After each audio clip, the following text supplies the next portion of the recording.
Jim Ryser for Cabela's Spring Thunder, and it's May the 7th, and I just got a new farm to hunt on, and there's turkeys all over the place here.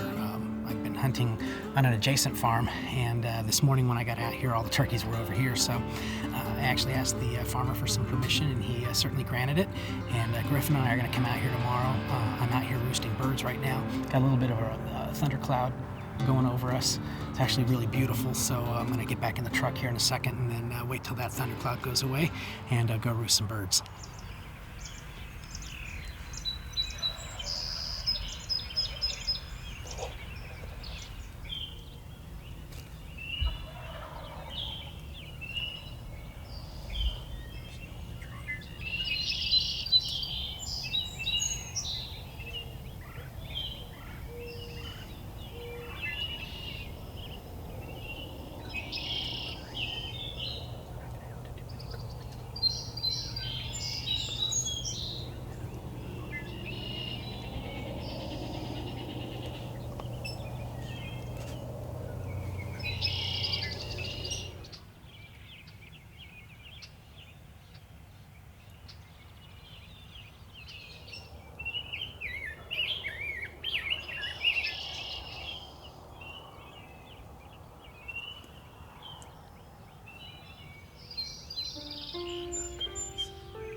No, the turkeys.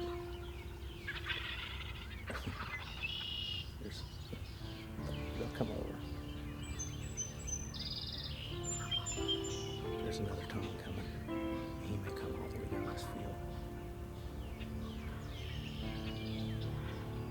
These Jake's will just come right in.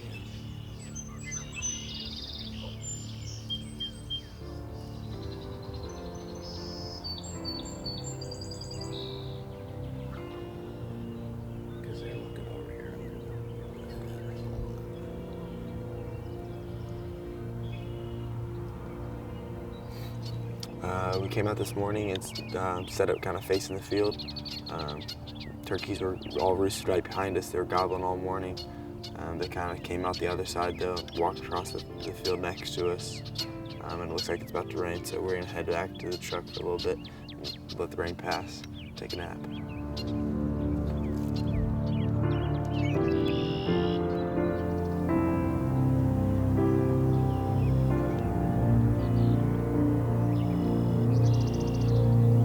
There's the rain coming through, so should probably be about 45 minutes to an hour for it to get up, get over, and get out of here.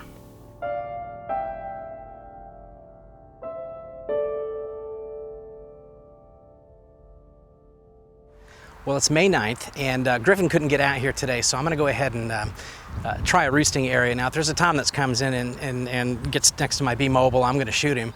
But we've got an idea of the different areas of the farm and kind of the roosting pattern as well as the travel patterns of the turkeys. So where I'm headed today is on the opposite side of a field I was hunting last week. And the Toms came in through the woods itself and then actually skirted the field and came straight into the pasture here, right back where the cows are. So we have to be careful of the cows, but we're gonna see if we can't go sit in this roosting area. It's a late afternoon hunt, so getting near the roosting areas is where you wanna be. Turkeys may or may not gobble when they're coming in, but we're gonna be doing some soft calling and clucking and pretty much keep it at that.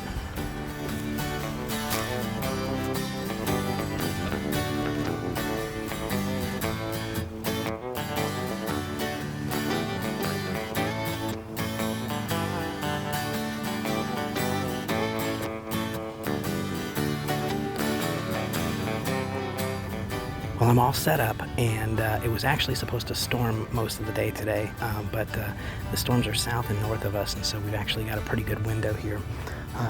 I'm sitting right here in a roosting area that I've noticed for the last several days, where they come in. I don't know which direction they come in from, but I was over in a field about 200 yards that way. There's a ridge on either side here, and there's also a woods on the other side here. But I've got the sun behind me, so if something decides to come in, my hope is that they see, the sun more than they can see me, and I'm pretty well camouflaged back here. I've got a net up. I've got a strutter deek and a lone hen with that deek. With the way the jakes have been running around, I don't really care to shoot a jake, so my hope is that if a tom or two come in, they come in here to challenge B Mobile. I know we've had a lot of issues with male decoys this year. Some folks are actually just going out there without any decoys at all. They've been shying away, you know, and there's really no rhyme or reason for it. But based on what I've seen turkey-wise here, there are a lot of jakes out in this area. There are a few toms. I did hear a few gunshots the other day when I was out here, so who knows if anything got harvested. But we did hear toms. Griffin and I did a couple of days ago. In the morning, we did have 2 big toms, and when I was over here on the other side of that field, there were several birds roosted here. There were, I know, 4 jakes for sure, but I heard 2 good throaty gobbles. So my hope is to see if we can't get something in here. We're getting towards about an hour and a half towards roosting time, so I decided to go ahead and post where they roost, and we'll keep our fingers crossed, and maybe be mobile, and that lone hen can bring somebody over to us. So.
Yeah, this is what it's all about for me. This is exactly what it's all about for me. I'm pretty excited. Let's go see what we got.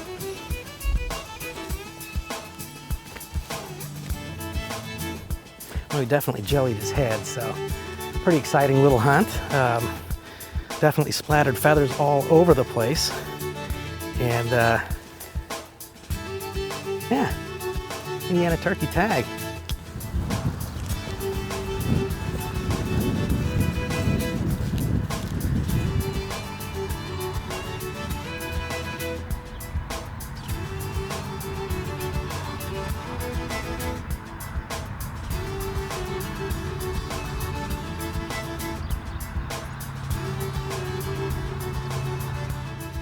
In a late afternoon hunt, I got here at about 5 o'clock, and in a late afternoon hunt, you want to go post somewhere close to where you think they're going to roost.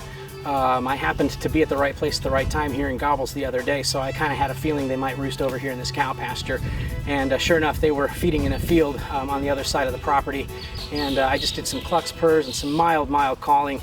And the turkeys disappeared off the field. And all of a sudden I look up and they are running top speed towards my decoys. So, you know, I love to turkey hunt and I love to eat turkeys, and I just love to pull the trigger. So I pulled the trigger on the biggest bird there. This was the strutter that was in that mix.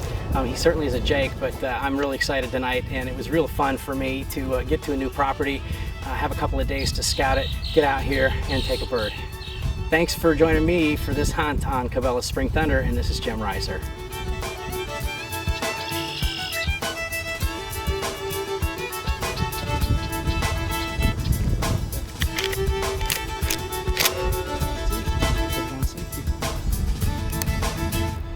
Alright, today is the last day of spring turkey season, so we're just coming out for an evening hunt, see what we can make do.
So we're posted up right on this tree facing our decoys. We're either expecting some turkeys that. Oh shit!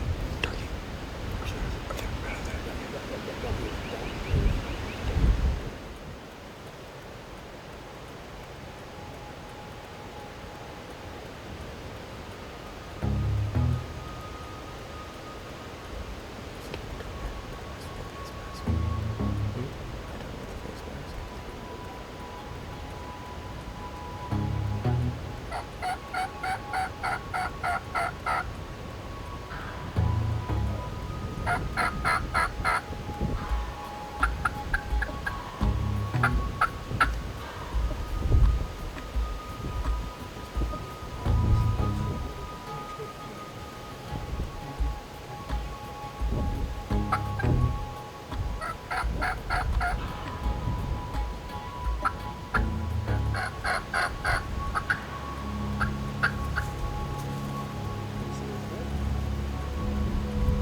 Yes. You got him.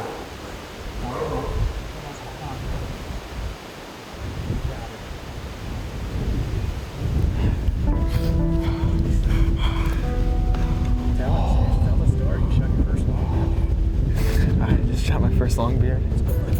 Let's go take a look. Go on.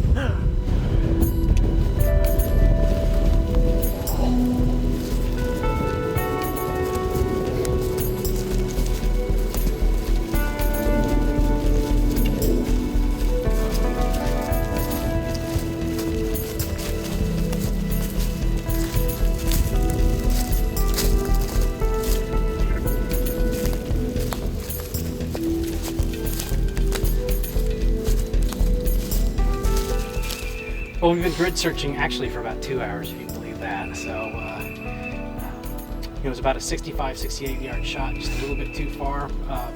He was actually in mid gobble. Griffin said he was aiming for his head, so anything could happen. But we spent a good amount of time grid searching for this bird, and it was the perfect story. I mean, it was perfect for 2 reasons. We came back to a place where we knew it was a good roosting area. I actually killed a turkey that I killed from probably about not even 10 yards away from this same tree in that same area. We were actually shooting an interview, and that Tom comes in, sees, and Griffin sees the bird. So we went ahead and just was very careful and didn't move. But he wasn't committing, I think, because of that Tom decoy. So Griffin ran out there and got that Tom decoy. And good work, by the way. You know, he slip out, bring that bird back. Well, we kept calling. That bird was definitely interested in that lone hen.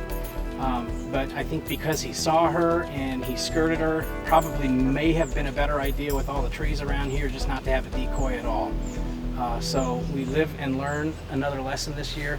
This guy's definitely my hero as far as turkey hunting is concerned, because he's just determined to do it again next year, and I don't see any reason why we can't pull it off. Sure. All right, one more. Okay, it's the end of Indiana turkey season. Thanks for joining us on Cabela's Spring Thunder.